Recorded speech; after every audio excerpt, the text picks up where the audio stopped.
ఈ కొత్త అద్దం మీ చర్మ సమస్యలను కూడా చూపిస్తుందట. పూర్తి వివరాలకు చదవండి రేపటి సాక్షి దినపత్రిక. విష్ణు గారు, ఎట్లా ఉన్నాయి వరదలు? మీరంతా శివ మంగళగిరి శివ హలో శివ రైట్. విష్ణు గారు చెప్పండి, మీరు చాలా కాలంగా విజయవాడలో నివసిస్తున్నారు, అలాగే రాజకీయాల్లో ఉండేవారు, ఇలాంటి కార్యక్రమాలు చాలాట్లో పాల్గొనేవారు. ఈ పరిస్థితి మీరు ఊహించారా? ఇప్పుడు ఎట్లా జరుగుతోంది? జగన్ గారి గవర్నమెంట్ ఉన్నప్పుడు ఎట్లా జరిగింది? ఇప్పుడు ఇక్కడ ఏం జరిగినా సరే జగన్ గారి గవర్నమెంట్ మీద తోసేయడానికి, మీ అందరి మీద నెట్టేయడానికి జరుగుతున్న ప్రయత్నాల గురించి మీరు ఏం వివరిస్తారు సార్? ఇప్పుడు తుఫాన్ ఉందని చెప్పని మనకి 28వ తారీఖున ఐఎండి రాష్ట్ర ప్రభుత్వాలకి చెప్పడం జరిగింది సార్. ఎంత పెద్ద ఎత్తున వస్తుందో ఏంటో దానికి సంబంధించినటువంటి వివరాలన్నీ కూడా ముందస్తుగానే, అంటే 5-6 రోజులు ముందస్తుగానే రాష్ట్ర ప్రభుత్వాలను హెచ్చరించింది. రాష్ట్ర ప్రభుత్వాలని హెచ్చరించినటువంటి తరుణంలో కలెక్టర్స్ కాన్ఫరెన్స్ పెట్టి ఇంత పెద్ద వర్షం నమోదవుతుంది, ఇంత పెద్ద వరద వస్తుంది, కృష్ణా నదీ పరివాహక ప్రాంతం నుంచి ఇన్ని వేల క్యూసెక్లు వస్తుంది, ఇన్ని లక్షల క్యూసెక్లు వస్తుంది, అలాగే బుడమేరు సంబంధించి ఇలా వస్తుందని చెప్పని ముందస్తుగానే ఇరిగేషన్ రెవెన్యూ సంబంధించినటువంటి అధికారులు, మంత్రులు, లేకపోతే ముఖ్యమంత్రి రివ్యూ తీసుకుని చేయాల్సినటువంటి కార్యక్రమం. ఎక్కడ కూడా ఈ 3 రోజుల పాటు వర్షాలు పడతాయి, లేకపోతే ఇంత పెద్ద కార్యక్రమం ఉందని చెప్పని ఎక్కడ కూడా రాష్ట్ర ప్రభుత్వము అధికారికంగా రివ్యూ మీటింగ్ పెట్టుకున్నటువంటి సందర్భం లేదు. అసలు రెవెన్యూ మినిస్టర్ ఎక్కడున్నాడో తెలియదు, పంచాయతీరాజ్ గారి మినిస్టర్ ఎక్కడున్నాడో తెలియదు. వాళ్ళిద్దరు కూడా దాని మీద ఏ మాత్రం కూడా శ్రద్ధ పెట్టి అధికారుల్ని ముందుకు నడిపించినటువంటి పరిస్థితి లేదు. ఎందుకంటే ఈరోజు 11 లక్షల క్యూసెక్లు వాటర్ పైనుంచి వస్తున్నటువంటి తరుణంలో, అలాగే ఖమ్మం తెలంగాణ ప్రాంతంలో వర్షం పడితే బుడమేరుకి వరద వస్తుందని చెప్పని ఒక అంచనా వేయటంలో ముందస్తుగా దాన్ని తెలుసుకుని ఆ క్యాచ్మెంట్ ఏరియాలో ఉన్నటువంటి ప్రజలందరినీ అప్రమత్తం చేసి సమాచారం ఇచ్చి ఖాళీ చేయించి సురక్షిత ప్రాంతాలకు తరలించడంలో ప్రభుత్వము పూర్తిగా వైఫల్యం చెందింది అని చెప్పచ్చు. ఎందుకంటే చూడండి, 2005, 2006 ప్రాంతంలో ఒకసారి బుడమేరుకు వరద వచ్చింది. తర్వాత మారినటువంటి పరిస్థితులు ఇందాక తిలక్ గారు అంతా కూడా ఎక్స్ప్లెయిన్ చేశారు. ఈ 26,000 క్యూసెక్ల బుడమేరుకి పైనుంచి వరద వచ్చింది. కృష్ణానదిలోకి 15,000 పోతాయి. 15,000 పోతే మిగతా అంతా కూడా ఈ బుడమేరు విజయవాడ మీదుగా 11 కిలోమీటర్లు వెళ్ళేటటువంటి బుడమేరు నుంచి పోవాల్సినటువంటి అవసరం ఉంది. ఈ సందర్భంలో నిన్న కాక మొన్న రాత్రి 12:30 ప్రాంతంలో అక్కడ 10,000 క్యూసెక్లు వాటర్ వస్తుంది అని చెప్పని ముందుగా జిల్లా అధికారులకి సమాచారం ఇచ్చారు. సమాచారం ఇచ్చి లైన్ ఆఫీసర్లందరికీ కూడా అప్రమత్తం చేసి దీని మీద సీరియస్ గా తీసుకోండి అని చెప్పని హెచ్చరించడం జరిగింది. అయినప్పటికీ కూడా ఎవ్వరూ కూడా మునిగిపోయేటటువంటి ప్రాంతాలని ఖాళీ చేయించి వాళ్ళని సురక్షిత ప్రాంతాలకి తరలించేటటువంటి కార్యక్రమం జిల్లా యంత్రాంగం కానీ, జిల్లాలో ఉన్నటువంటి ఆఫీసులు కానీ, బాధ్యత కలిగినటువంటి ఆఫీసులు కానీ, ప్రభుత్వం కానీ ఒక్క మాట చెప్పలేదు. ఈ రోజు విజయవాడ సెంట్రల్ నియోజకవర్గంలో 10 డివిజన్లు పైగా నీళ్లలో 3 రోజుల నుంచి నానుతా ఉన్నాయి. హాహాకారాలు, మంచినీళ్లు లేవు, అలాగే తినడానికి తిండి లేదు. కనీసం ముందు సచివాలయ వ్యవస్థ ఉంటే దాన్ని మనం ప్రవేశపెట్టామని చెప్పని వైఎస్ఆర్ కాంగ్రెస్ పార్టీ ప్రవేశపెట్టిందని చెప్పని దాన్ని తీసుకుని పక్కన పడేశారు. ముందుగా పోయి ఎవరి పరిధిలో వాళ్ళు అందరినీ కూడా అప్రమత్తం చేసి వారందరినీ తరలించి సురక్షిత ప్రాంతాలకు వెళ్తే వాళ్ళకు సంబంధించినటువంటి బంధువులు లేకపోతే రిహాబిలిటేషన్ సెంటర్స్ ఎక్కడ ఉండేటటువంటి వాళ్ళు ఏ మాత్రం కూడా ఎవరు కూడా సమాచారం ఇవ్వలేదు. ఒకేసారి నిన్న ఉదయం మొన్న మధ్యాహ్నం చెప్పారు వరద వస్తుందని చెప్పని ప్రజలకి సమాచారం ఇవ్వకుండా నిర్లక్ష్యంగా అధికారులు వ్యవహరించడం మూలంగా ఈ రోజు 1,50,000 మంది ఓన్లీ విజయవాడ నగరంలోనే చాలా ఇబ్బందులు పడతా ఉన్నారు. ముఖ్యమంత్రి గారు ఏం మాట్లాడతారండి? గత ప్రభుత్వంలో వారసత్వంగా వచ్చిందంట. అక్కడ బ్రీచ్ అయిపోతే రాత్రి 12:30 ప్రాంతంలో 4.2 కిలోమీటర్ దగ్గర బుడమేరుకు సంబంధించినటువంటి బీడీఎస్ ఛానల్లో అక్కడ ఒక గండి పడిపోతే దాన్ని ఇమీడియట్ గా రెస్టోర్ చేసి లేకపోతే అప్రమత్తం చేసి ప్రజల్ని కింద తరలించేటటువంటి ప్రయత్నం చెప్పలేదు, చేయలేదు. పైగా ఏం మాట్లాడతారు గౌరవ ముఖ్యమంత్రి గారు? అక్కడ కిందకి పోవడానికి గత ప్రభుత్వంలో బ్రీచెస్ అన్ని కూడా అప్పుడు పడిన దాన్ని గత ప్రభుత్వం దాన్ని పట్టించుకోలేదు, దాన్ని చేయలేదు, కొల్లేరులోకి వెళ్ళడానికి ఇబ్బంది అయిపోయింది. ఈ సంబంధం లేని విషయాలన్నీ మభ్య పెట్టడం కోసం, తప్పుడు సమాచారం ఇవ్వడం కోసం చెప్తా ఉన్నారు. ప్రజలందరికీ వర్షం పడింది, ఇంత 50 సంవత్సరాలు ఎప్పుడు వర్షం పడలేదండి. ఇవన్నీ ఎందుకంటే అక్కడ జరిగింది ఏంటి, వాళ్ళకి ఆహారం లేదు, ఇమ్మీడియట్ గా బయటకు వచ్చేస్తాం అంటున్నారు.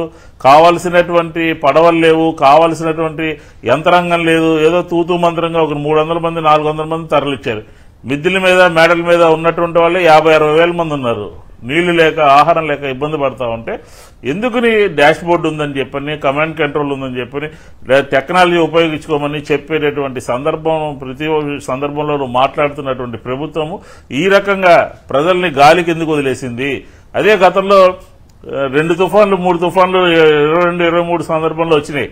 వారం రోజుల ముందే ముఖ్యమంత్రి గారు రివ్యూ మీటింగ్ పెట్టి సచివాలయం వ్యవస్థ ద్వారా ప్రతి ఒక్కరికి సమాచారం ఇచ్చి, ముందస్తుగానే సురక్షిత ప్రాంతాలకు తరలించి, పౌర సరఫరాల శాఖ ద్వారా వాళ్ళకి ఆహారము సంబంధించినటువంటి ఇచ్చి, తర్వాత 48 గంటల్లోనే వాళ్ళకి ఏ ఇవ్వదలుచుకున్నామో ఆ డబ్బులు ఇచ్చి వాళ్ళందరినీ కూడా ఒక్క ప్రాణ నష్టం జరగకుండా జరిగింది.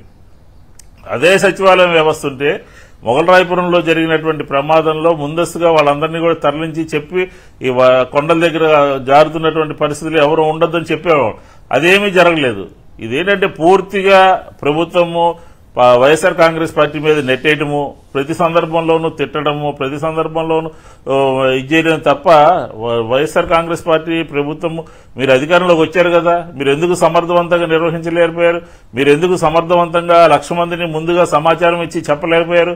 మీకు 24 గంటల ముందు తెలిసింది కదా, బుడమేరుకి 25,000 క్యూసెక్ల వాటర్ వస్తుంది, 15,000 మాత్రమే కృష్ణానదిలోకి వెళ్తుంది డైవర్షన్ ఛానల్ ద్వారా, మిగతా బీడీఎస్ ఛానల్ ద్వారా 10,000 క్యూసెక్ల వాటర్ ఈ ఛానల్ ద్వారా వెళ్లాలి కాబట్టి ఇదంతా కూడా ఊరి మీద పడుతుందని చెప్పి ఎందుకు చెప్పలేకపోయారు? టెక్నాలజీ ఉందిగా మీకు, మీరంతా హైఫై కదా. కాబట్టి పూర్తిగా నిర్లక్ష్యంగా ఉంది ఈ ప్రభుత్వము. ఒక సమర్థత కలిగినటువంటి ప్రభుత్వంలా కనపట్లేదు. మాటలు చెప్పడము, మభ్యపెట్టడము, ఇతర రాజకీయ పార్టీల మీద దుమ్మెత్తిపోయడంతోనే సరిపోతా ఉంది. కాబట్టి ఇప్పటికైనా సరే ప్రభుత్వము, నేను నిన్నటి నుంచి అబ్జర్వ్ చేస్తా ఉన్నాము, ఒక 6-7 పడవలతో ప్రజల్ని ఏ విధంగా తరలిస్తారు? 1,00,000 మంది ఉన్నారు ఇబ్బందుల్లో. వార్ ఫుట్ మీద చేయాలి, యుద్ధ ప్రాతిపదిక మీద చేయాల్సినటువంటి అవసరం ఉన్నది. మంచినీళ్ళు లేక అల్లాడిపోతా ఉన్నారు, ఆహారం లేక అల్లాడిపోతా ఉన్నారు. దాన్ని బయటకు తీసుకొచ్చేటటువంటి ప్రయత్నం లేదు. కనీసం రిహాబిలిటేషన్ సెంటర్స్ పెట్టి అక్కడికి తరలించేటటువంటి కార్యక్రమం లేదు. అర్ధరాత్రి 12 గంటల ప్రాంతంలో వెళ్లి ఒక ముఖ్యమంత్రి గారు ఒక ఇంటికి ప్యాకెట్ అందిస్తే అది పెద్ద వార్తలాగా ఈ రోజు ప్రచురించుకుని ప్రజలకు ఏదో అండగా ఉన్నట్టు బిల్డప్ ఇచ్చే కార్యక్రమం చూస్తా ఉన్నారు. అక్కడ కరకట్ట మీద వర్షం వచ్చి, వరద వచ్చి, అది మునిగిపోయి అక్కడ సేఫ్ కాదు, రక్షణ లేదు, బయటకు వెళ్లాలని చెప్పిన అధికారులు చెప్పిన తర్వాత ఆ బయటకు వచ్చే కార్యక్రమాన్ని సింగనగర్ ప్రజల కోసం నేను మీ దగ్గరే ఉంటాను, ఈ కలెక్టరేట్ లో ఉంటాను, ఇక్కడే 2 రోజులు ఉంటాను అని చెప్పానంటే మీరు ఉన్నారు కరెక్టే. ఏం జరిగింది? 50,000 మందికి భోజనం ఏమైనా ఇచ్చారా? నిన్న ఒక 50,000 మందిని ఏమైనా తరలించారా? ఏమీ లేదు.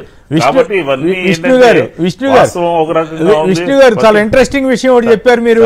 అంటే ఆయన ఇండ్లు మునిగిపోద్దని చెప్పి ఆఫీసర్స్ వెంటనే మీరు ఖాళీ చేయాలని చెప్పారన్న విషయాన్ని మీరు మరోసారి ధృవీకరిస్తున్నారా ఏంటి? అందుకే ఆయన అక్కడి నుంచి వచ్చేసాడా?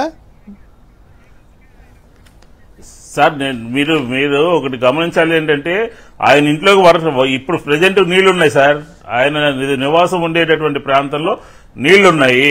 ఒక కరకట్ట సంబంధించినటువంటి మునిగిపోయి కరకట్ట దాటి ఇంట్లోకి వాటర్ వచ్చింది. ఆ కరకట్ట మీద అటు ఇటు వెళ్లకుండా పోలీసులను పెట్టి ఇసుక బస్తాలు తీసుకెళ్లి నిన్నటి నుంచి చేస్తా ఉన్నారు. రాత్రి అక్కడ పడుకోవడం సేఫ్ కాదని అధికారులు చెప్పారు. క్లియర్ గా అర్థమవుతుంది మనకి.